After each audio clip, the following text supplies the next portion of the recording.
It's day 60, a big milestone today, 2 months since the start of this experiment, and it's time to talk about the February month in review. I'm going to do things a little bit differently this time around, though, and change the order of each app I talk about, this time based off of how much I've earned at the top, basically, to start. So the ones that I've earned the most on will be the top this time, and then we'll work our way down. I'll also talk about plans for next month as we start moving beyond just beer money apps in general and into actual finances. Don't worry though, the channel is still called Beer Money Engine. Most of the channel will still be about beer money, and Atlas Earth will be most of that too.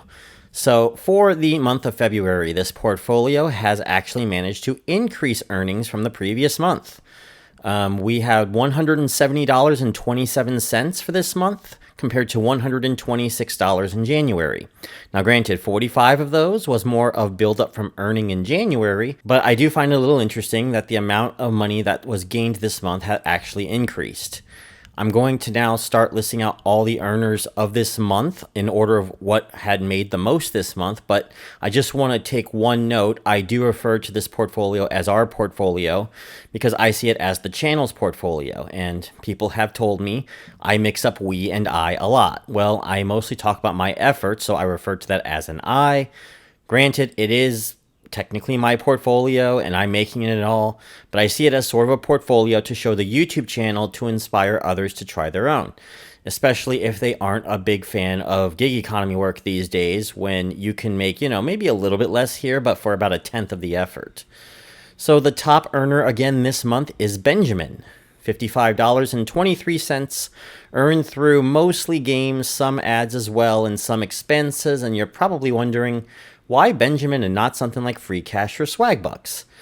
Well, you see, Benjamin actually is full of these games that actually pay decently well and only take an hour or two to make their goal. A good example of this is Wordle. So Wordle was one where it was like $6.68, and all I had to do was solve 200 Wordle puzzles. And if you have a running strategy going like I do with Wordle, and each Wordle game takes 30 seconds to finish on average, it comes out to about 100 minutes, and you just assume a little bit of filler, some ads you have to watch, and it takes about 2 to 2.5 hours to finish this completely. Per hour, you could do a little better, but as far as games, it's definitely above some of these that are $100 or so, but nearly impossible to make without spending any sort of money. And most of the times, you have to spend about $200 to make that $100, which would kind of defeat the purpose of this portfolio. I also took a lot of advantage of their credit card payment transactions now, being a platinum member and getting 0.14% cash back. I'm still waiting to get a debit card, and hopefully that will up my stack to where I'm getting 7 times as much off of this category down the line, but we'll see. Next month, I am going to try out a bigger game, though, and see if my theory does ring true. However, that game is going to be Farm Jam, and it says here I got to finish 2,000 puzzles in 30 days, and there's 31 days in March, and since I'm pretty much done with Pow World, well, I got some free time, right? Moving on, surprisingly, Swagbucks is my second highest earner this month with $25, but it does come with 2 caveats. The first being this was from everything that I have earned in January, and second, this is a discount. So once a month, you can get a Walmart or Sam's Club $25 gift card for 2,200 Swagbucks, or 12% off. I also earned a 100 Swagbuck rebate from a team challenge that I stacked with that discount on February the 1st, so I got a $25 gift card for 2,100 Swagbucks, essentially earning $4 by doing so. Now this month, I'm not as lucky as I don't even have 1,000 Swagbucks made in this month, so next month might not yield the same results. Time's gonna tell. Third place is One Pulse. So I've earned $20 on this one. Again, everything done in January and February was a weaker month for the app for me, but not by much this time. At least with One Pulse, I managed to build up to $15. And on top of that, One Pulse has an earnings ceiling, and this kind of sucks that you can only withdraw $20 every 30 days.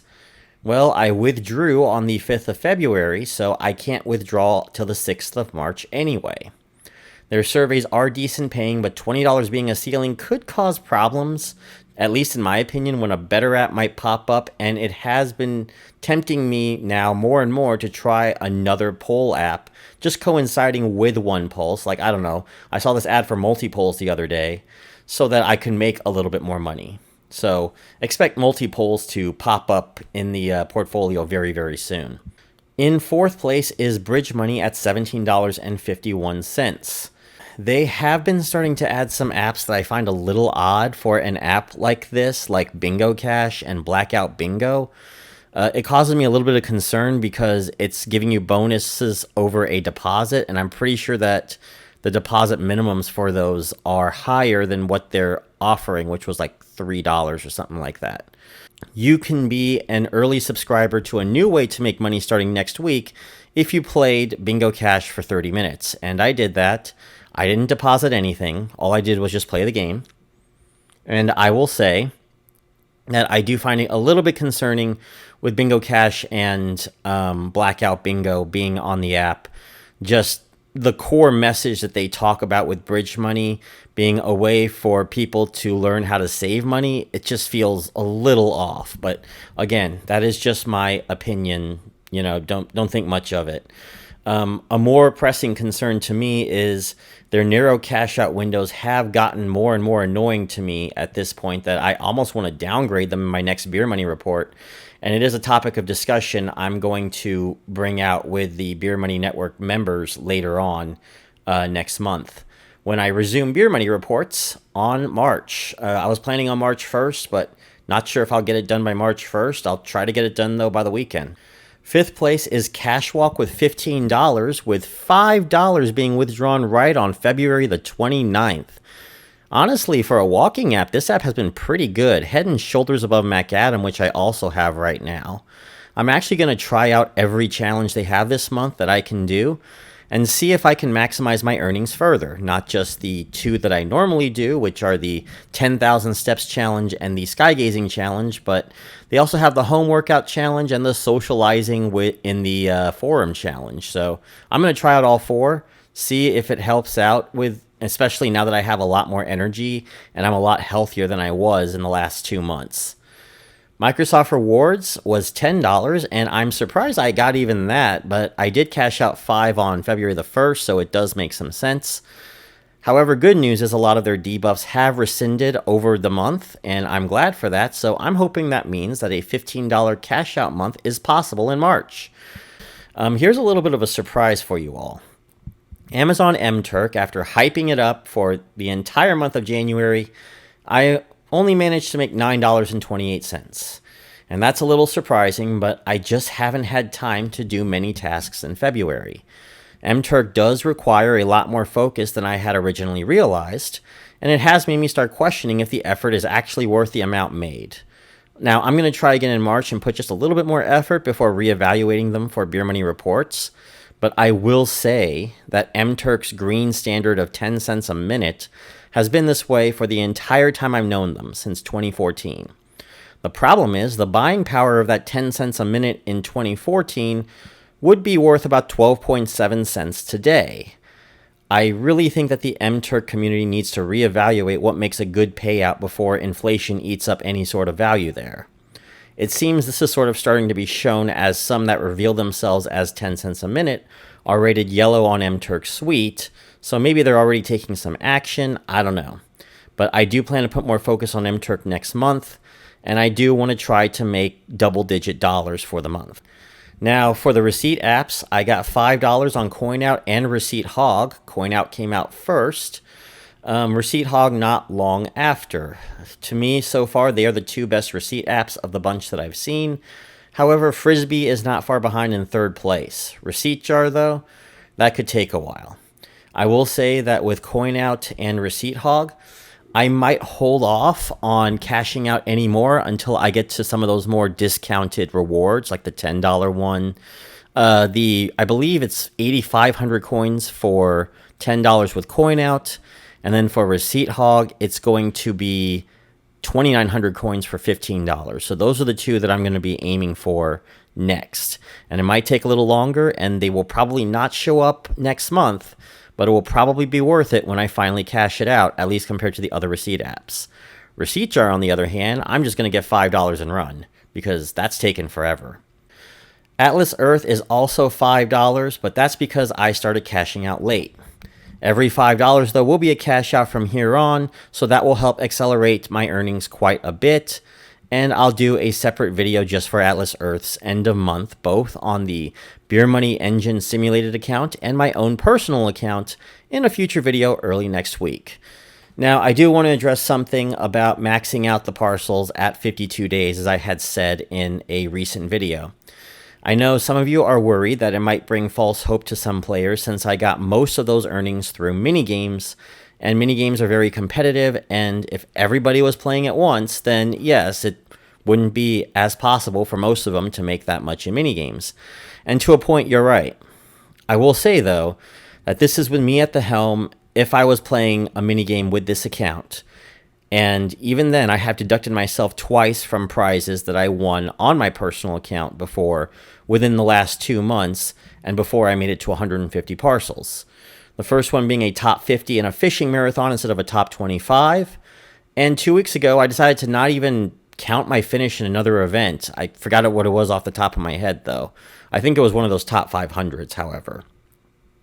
I do think that given the current conditions of Atlas Earth, that if anyone decided to try their luck on these minigames, any 1 or 2 people had decided to try their luck, it wouldn't be too hard to at least hit top 100 and get comparable results, especially if you don't live in North Carolina or Georgia. Even some of these smaller states, you can hit top 100 and still win your state automatically right now.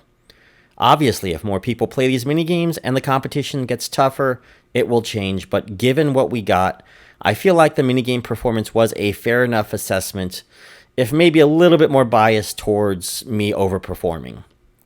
Now, they might not do it in 52 days, but even a little more than 2 months is not unreasonable anymore to break 150 parcels, in my opinion. And that is still a lot faster than some of us veterans who remembered, like some of these players coming in after the 1 minute cap for ads had been completely eliminated, and it took them like 6-7 months to get to 150 parcels. Gone are those days. They're done. So yeah, I do think it's going to be a lot faster now to get to that point where you're making a lot of money. So I think it's going to get to a point now where people will find it getting faster and faster to actually make decent money on Atlas Earth. And by decent money, I mean $15, $20. Obviously not, $200, $300 a month, but none of these beer money apps is going to give you that anyway. So to get to comparable beer money earnings, yeah, I think 2-3 months is a fair assessment, in my opinion. And finally, yesterday, I got a massive 13-question survey about Pepsi from 1Q that I managed to catch and earn $3.25 for. Took about 5 minutes, and honestly, thank you for the survey, 1Q. I also got paid immediately. Best survey all month. So, plans for March are more focused on MTurk and cashing out of Atlas Earth a little more. I also want to try to finish every challenge started by Cashwalk during this month and see if I can earn even more. I'm actually going to try to start walking again and actually exercising a little bit more, not just using like a phone swing or something. I also will be focusing on their Tapjoy offer wall because some of their web deals are amazing for just clicking on a page or two. For the channel, now that I'm physically and mentally the best I've felt in a few months, I want to start expanding out to talking about other financial topics. I've already talked about secured credit cards, and yes, I have simulated a Quicksilver credit card into the portfolio, so whatever rewards I would possibly earn from a $200 credit limit, I will add on starting this month, and how I plan to simulate using it, I will talk about again in a future video, though I likely won't talk about it until the end of next month's report, just fair warning. I also want to talk about some other deals that I find that are food related because we all like to eat, which, by the way, check to see if you're able to get that $10 8-piece bucket of chicken from KFC on the app because, yeah, that was a bit surprising for us, or just random deals that I seek out. Now, I'm not looking to be the deal guy, but we're all about saving money here in the Beer Money Network. And of course, I will be talking about what the investing strategy for this portfolio is going to be now that we've almost hit the $100 spare cash mark. And I know a lot of you are not going to agree with me on this strategy because it's not exciting compared to just blowing it all on some crypto alt, a DraftKings sports pick, or a blue rectangular square in Upland. But the entire point of this channel is trying to take money you make from your spare time away from a job and your side jobs and turning it into cash. And in case you're wondering, yes, I work a full-time job and 2 side jobs myself. By the way, everybody, a new poll has come out, so let me know what you want to see. This is for something that I'm going to be doing probably around early to mid-April if it happens. Just let me know. It's on the eclipse. And I might even throw in like a money saving tip as well on like how to find hotels and why you should probably avoid some of these like bigger events and when they rack the prices up. Although I'm pretty sure a lot of my audience already knows about that, but it would, just in case somebody decides to pop in and is wondering, hey, maybe is this $999 a night suite at a Holiday Inn Express a good deal? Yeah, I'm not even joking. That's how much I would have had to spend if I were going to go to Waco for the event. But we found a room somewhere in Dallas for a little bit cheaper than that. I would say about 90% cheaper. So that's the video. Don't forget to like this video if you like it. Comment on how you did for this month. I'd love to know. I'm sure most of you had kicked my butt. I begin recording my review of Faucet Crypto for Saturday tonight. So in the meantime, go check out my last review on Neobucks here on the left. And don't forget to subscribe to Beer Money Engine. I will see you all next time. Bye, everyone.